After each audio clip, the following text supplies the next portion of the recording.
Under new laws, justice within 3 years of registering FIR. Shah. पूरी headline का मतलब है कि अमित शाह जी ने कहा कि अंडर न्यू लॉज मतलब नए कानूनों के तहत justice with in 3 years of registering FIR register करने के 3 साल के अंदर अंदर न्याय।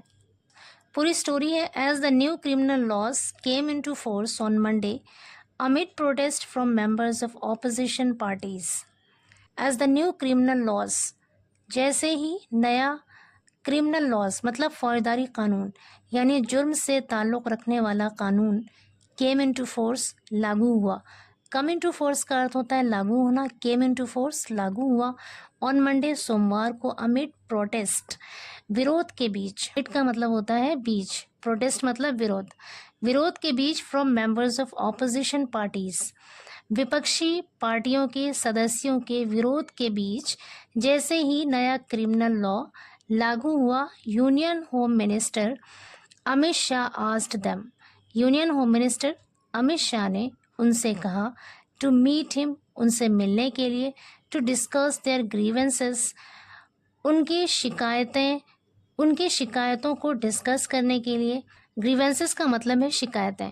एंड असर्टेड और दावा किया या जोर देकर कहा दैट की he is open to hearing their suggestion. Open to hearing एक फ्रेज है और इसका मतलब होता है सुनने के लिए तैयार होना।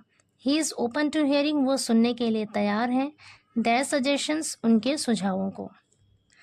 आगे कह रहे हैं I am ready to meet anyone who wants, मैं किसी से भी मिलने के लिए तैयार हूँ। हु वॉन्ट्स जो चाहता है यानी जो चाहे मैं उससे मिलने के लिए तैयार हूँ। We will meet and also review, हम मिलेंगे भी और जायज़ा भी लेंगे। रिव्यू का मतलब है जायज़ा लेना।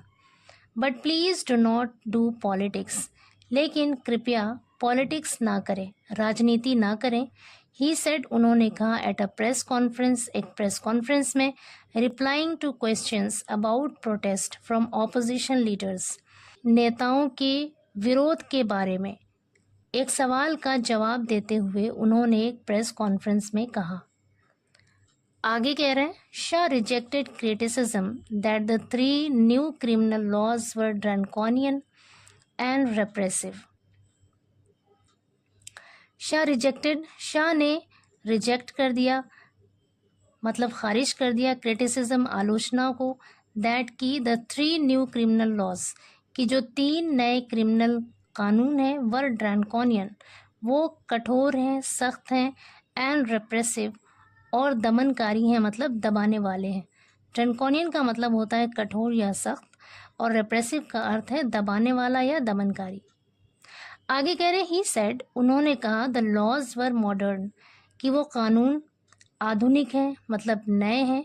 Protect the rights of the victims वो पीड़ितों के अधिकार की रक्षा करते हैं, उनकी हिफाजत करते हैं। And fix accountability on police forces और पुलिस फोर्स की अकाउंटेबिलिटी यानी उनकी जिम्मेदारियों को तय करते हैं। आगे कह रहे हैं these are parochial and jaded arguments. Parochial का अर्थ है संकीर्ण यानी तंग नज़र, जेडेड का अर्थ होता है थका हुआ या घिसा पिटा, आर्ग्यूमेंट्स मतलब तर्क या दलील। These are parochial and jaded arguments, ये संकीर्ण यानी तंग नज़र और जेडेड मतलब घिसे पिटे आर्ग्यूमेंट्स हैं, तर्क हैं। Aimed at misleading the people और इसका मकसद, इसका उद्देश्य मिसलीड करना है यानी गुमराह करना है द पीपल लोगों को।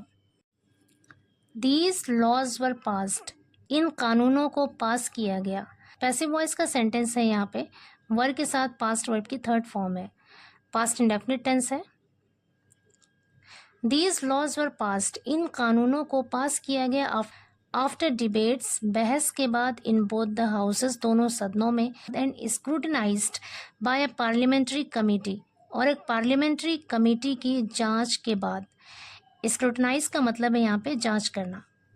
आगे कह रहे हैं ही सैड एडिंग उन्होंने आगे बताते हुए कहा दैट की most of the suggestions given by the opposition members in the panel were accepted except those with political colour.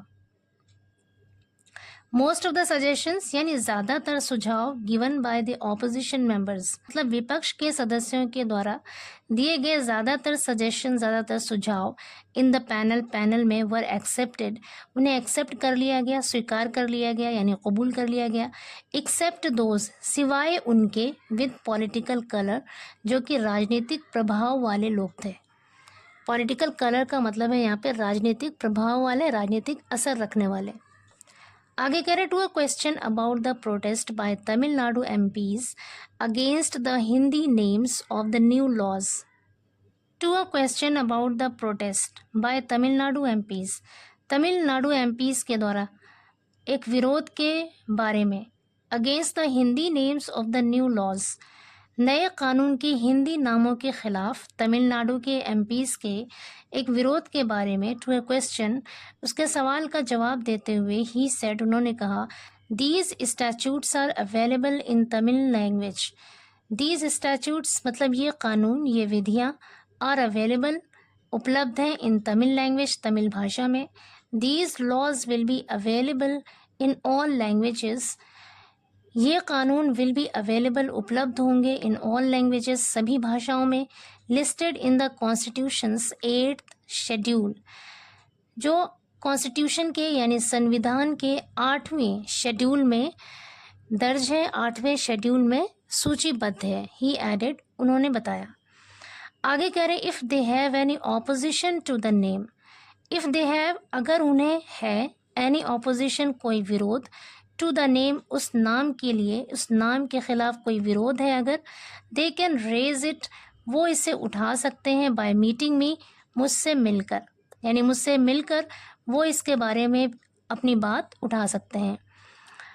Neither the Tamil Nadu chief minister nor these MPs have sought time to meet me, neither, ना तो Tamil Nadu chief minister मुख्यमंत्री, nor these MPs और न ही ये member of parliaments, have sought मांगा है, seek की थर्ड फॉर्म होती है सॉट, हैव सॉट मांगा है, टाइम टू मीट मी मुझसे मिलने का वक्त, कह रहे हैं कि ना तो तमिलनाडु के चीफ मिनिस्टर ने, इन मेंबर ऑफ पार्लियामेंट्स ने मुझसे मिलने का समय मांगा है। शाह सेठ, शाह जी ने कहा।